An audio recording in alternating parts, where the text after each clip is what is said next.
సమావేశ నిర్వాహకులు జిల్లా కలెక్టర్ గారు, ఈనాటి ముఖ్య అతిథులు రాష్ట్ర ఉప ముఖ్యమంత్రి గౌరవనీయులు బట్టి గారు, రాష్ట్ర రెవెన్యూ శాఖ మంత్రులు శ్రీనివాసరెడ్డి గారు, గౌరవ శాసన మండలి సభ్యులు తీర్మార్ మల్లన్న గారు, సిపి గారు, మేయర్ గారు, అదేవిధంగా కార్పొరేషన్ చైర్మన్లు, శాసనసభ్యులు వైరా, ప్రియమైన అధికారులు, అదేవిధంగా పత్రికా విలేకరులు, ఆనాటి బాధితులు, ఈనాటి రేవంత్ రెడ్డి గారి ప్రభుత్వ హయాంలో సొంత గూడు నిర్మించుకోబోతున్నటువంటి గృహిణులందరికీ రాష్ట్ర ప్రభుత్వ పక్షాన, మా అందరి పక్షాన మీకు శుభాకాంక్షలు తెలియజేస్తూ, మీకు ఒక వారం 10 రోజులు మల్లన్న గారు చెప్పినట్లుగా కొద్దిమంది ముఠాలుగా వాటికి పేదల పేరు ముందు తగిలించి ఆ ముసుగులో మిమ్మల్ని మోసం చేసి దగా చేసి మీ కాయ కష్టాన్ని వాళ్ళు నిధులుగా సమీకరించుకోవటానికి ఇటువంటి పన్నాగం పంటే ఆనాటి ప్రభుత్వం నిమ్ముకు నీరెత్తినట్లుగా ఉంది, పట్టించుకోలేదు. తర్వాత వాళ్ళు కోర్టుకు పోవటం మూలాన 23లో వచ్చినటువంటి కాంగ్రెస్ ప్రభుత్వం కూడా వెంటనే మీకు మౌలిక వసతులు కల్పించాలని చూసినా కూడా కోర్టులో ఉంది కాబట్టి వెంటనే కరెంటు కానీ మంచినీళ్ళు కానీ ఇచ్చే అవకాశాలు ప్రభుత్వ చేతిలో లేకుండా పోయింది. దాన్ని కలెక్టర్ గారు వచ్చిన తర్వాత పదే పరిశీలించి ఆ యొక్క కోర్టు యొక్క తీర్పుకు అనుగుణంగా న్యాయస్థానం ఏదైతే ఇది భూదాన భూమి 31 ఎకరాల 7 గుంటలు, దాంట్లో ఇచ్చినటువంటి భూదాన పట్టాలు అనేటటువంటి బోకస్ హౌస్ సైడ్ పట్టాలు ఇచ్చారు. ఆ భూదానం యొక్క కమిటీ నిర్మాణమే తప్పుడు కమిటీ, దానికి భూమికి సంబంధం లేదు. ప్రస్తుతానికి భూదానం ట్రస్టే లేదు, అది CCLAకి బదలాయించబడింది అని కోర్టు తీర్పిచ్చి CCLA ద్వారా రాష్ట్ర ప్రభుత్వం జిల్లా కలెక్టర్ గారిని ఆ భూమి స్వాధీనం చేసుకోమని చెప్పి ఆదేశాలు ఇచ్చింది.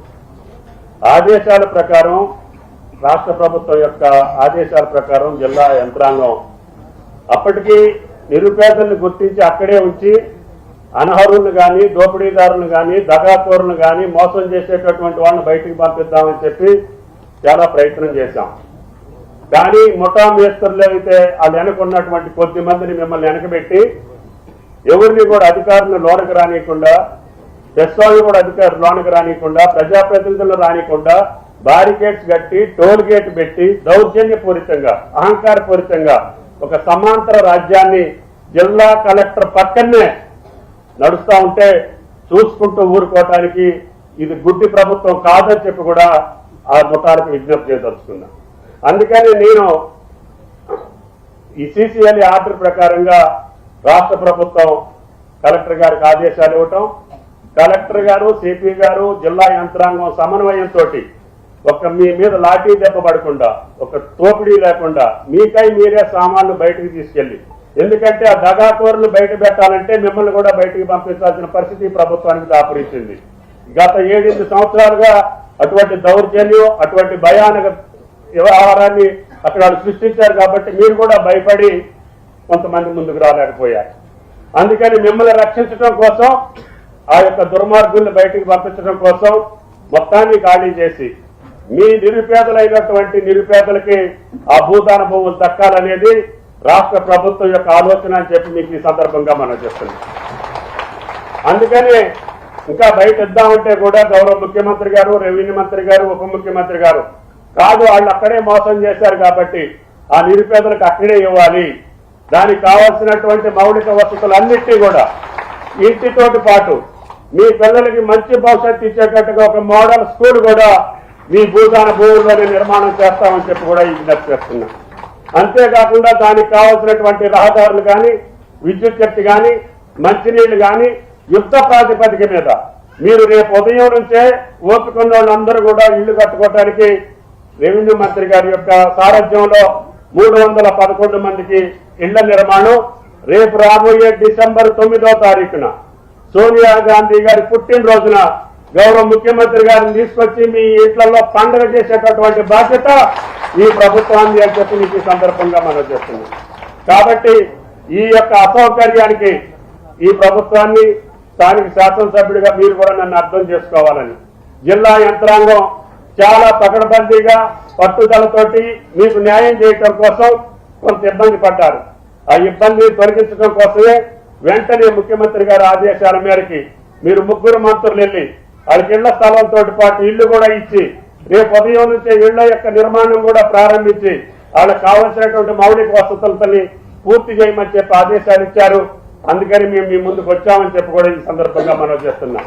అందుకని ఈ ఖమ్మం బస్తీలో ఈ తెలంగాణ రాష్ట్రంలో అనధికారికంగా అక్రమంగా చట్టవిరుద్ధంగా మీకు ఏ సహకారం చేయకుండా చీకట్లో మీ బతుకులు ఉండటానికి వీల్లేదు. మంచినీళ్ళు లేకుండా మీ బతుకులు ఉండటానికి వీల్లేదు. మీ ఇల్లు లేకుండా మీరు బతకడానికి మాకు ఇష్టం లేదు. అందుకని అన్ని సౌకర్యాలు కల్పించి స్వచ్ఛమైనటువంటి స్వేచ్ఛా జీవితాన్ని ఇవ్వటానికే ఈ ప్రక్రియ అని చెప్పి కూడా మీకు ఈ సందర్భంగా మనం చేస్తున్నాం. ఈ తెలంగాణ రాష్ట్రంలో ఏ నిరుపేదకైనా సరే రిప్లేస్ చేస్తే రోడ్డు కోసమో కాలువ కోసమో దేనికోసమో డ్రైన్ కోసమో మిమ్మల్ని పక్కన పెడితే సాయంత్రానికన్నా ఇల్లు ఇచ్చినటువంటి ఘనత ఈ ఖమ్మం నియోజకవర్గంలో ఉంది అని చెప్పి కూడా మీకు ఈ సందర్భంగా మనం చేస్తున్నాం. అట్లాగే మీకు కూడా తెల్లారిపాటికి ఇళ్లు కట్టుకునేటటువంటి అవకాశం శ్రీనివాసరెడ్డి గారి ఆధ్వర్యంలో మీకు 311 కాకుండా ఇతర నియోజకవర్గాల నుంచి ఇతర జిల్లాల నుంచి వచ్చిన వాళ్ళు కూడా మాకు అక్కడ స్థలం ఉందండి ఇల్లు లేదు అంటే వాళ్ళకు కూడా ఇల్లు శాంక్షన్ చేసి ఈ రోజు 2:30 గంటలకి వాళ్ళకు కూడా ఇళ్ల పట్టాలు అక్కడే ఇళ్లు కూడా శాంక్షన్ చేశారు మంత్రి గారు అని చెప్పి మీకు ఈ సందర్భంగా మనం చేస్తున్నాం. కాబట్టి ఉన్నవాడు తప్ప నిరుపేదని ఎవరిని కూడా పక్కన పెట్టే ఉద్దేశం ఈ ప్రభుత్వానికి లేదు. ఇందాక తల్లి చెప్పినట్లుగా ఒకరికి అమ్మిన తర్వాత ఇంకొకరికి అమ్మిన తర్వాత ఇంకొకరికి ఏదన్నా పని మీద ఓపిక లేకుండా బయటకు వెళ్ళిపోతే ఎక్కడన్నా మిగిలిపోతే కూడా కలెక్టర్ గారు అట్ని పరిశీలించి వాళ్ళకు కూడా నేను తీసుకుంటానని చెప్పి కూడా మీకు ఈ సందర్భంగా మనం చేస్తాం. కాబట్టి మీరందరూ గుండె ధైర్యంతో ఇప్పుడు పడ్డ 7-8 సంవత్సరాల కష్టాన్ని మర్చిపోయి మీకోసం మీ పిల్లల కోసం మీ భవిష్యత్తు కోసం వెలుగుమట్ల కాలనీ రేపు భవిష్యత్తులో తెలంగాణ రాష్ట్రంలో ఒక సుందరమైనటువంటి కాలనీగా ఒక అందమైనటువంటి కాలనీగా అన్ని సౌకర్యాలు కలిగినటువంటి కాలనీగా మీ పిల్లల భవిష్యత్తుకి మంచి స్కూల్ నిర్మాణం మీరు ఇల్లు కట్టుకునే లోపల స్కూల్ నిర్మాణాన్ని కూడా పూర్తి చేసి మీ పిల్లల్ని అందుట్లో చదివించే బాధ్యతని ఈ ప్రభుత్వం తీసుకుంటుందని చెప్పి మీకు ఈ సందర్భంగా మనం చేస్తున్నాం. కాబట్టి ఈ రోజు తీసుకున్నటువంటి తల్లులందరూ కూడా మీ కష్టాన్ని దిగమింది ఈ రోజుకి వాళ్ళు కట్టినటువంటి అమౌంట్ ఏదైతే ఉందో ధైర్యంగా పోలీసు వారికి మీరు ఫిర్యాదులు ఇవ్వండి.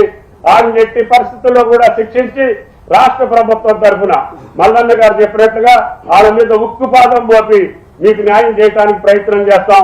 మీరు ధైర్యంగా రేపటి నుంచి అటువంటి శక్తుల్ని దూరం పెట్టి మీకున్నటువంటి ఇన్ఫర్మేషన్ మీరు చేసినటువంటి వాళ్ళు చేసినటువంటి మోసం మీరు పడ్డటువంటి దగ ప్రభుత్వానికి తెలియజేయండి. అందరికీ న్యాయం చేయడానికి ప్రయత్నం చేస్తామని చెప్పి విజ్ఞప్తి చేస్తూ ఈ అవకాశం ఇచ్చినటువంటి జిల్లా కలెక్టర్ గారికి ధన్యవాదాలు. Thank you sir. ఇప్పుడు గౌరవ రెవెన్యూ శాఖ మంత్రి వారిని